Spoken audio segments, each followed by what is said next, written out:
Look at the human eye. It processes visual information in milliseconds, jumping from target to target faster than conscious thought. But the moment you need to act on that information digitally, everything slows down. To do something as simple as asking an AI about a sentence you're reading, you have to lock onto the target, physically reach out to grip a mouse, and drag a cursor across a screen. This diagram maps the process.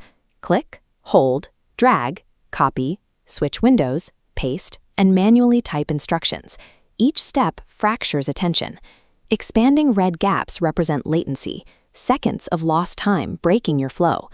We have machines capable of processing billions of parameters a second, but their output is limited by the mechanical speed of our fingers on a keyboard.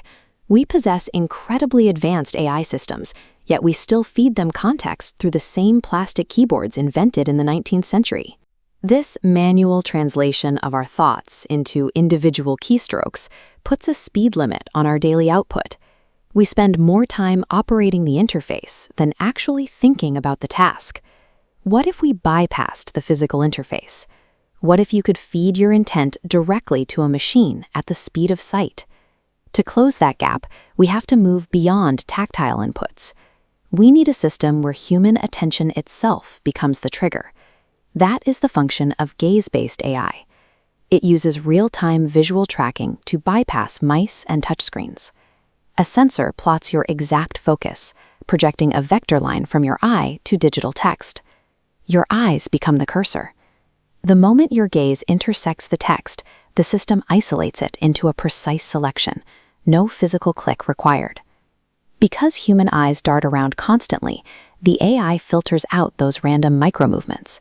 It waits for a fraction of a second of sustained focus to determine your deliberate intent.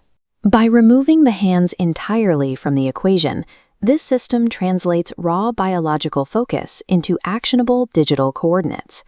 Knowing exactly where you are looking is only the first step.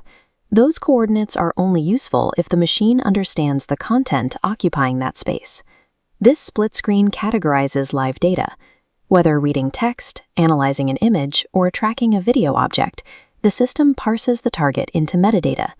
As focus jumps between them, the AI links these tags in real time, building live contextual awareness. Because the AI stores these specific data points as you look at them, it can use the relationship between those images and text blocks to form a query. It treats the current cluster of your attention as the starting point for an analysis, removing the need for you to type a manual prompt. By merging precise gaze tracking with instantaneous content analysis, your passive attention becomes specific AI context. Compare this hands-free workflow to the tedious process we mapped out earlier. The copying, pasting, highlighting, and constant app switching are gone. You remain immersed in your work. The mental drain of operating an interface vanishes, leaving you free to explore and analyze. This bar chart compares the timeline of the two workflows. Note the massive latency of the physical input process on the left, compared to the near-zero delay of the gaze-based workflow on the right. Instead of operating a separate software tool, you are working with an ambient collaborator that responds to your focus. We are moving away from manual translation. In this system, the physical barrier between human and machine shrinks to a few milliseconds. Human focus functions as the definitive interface.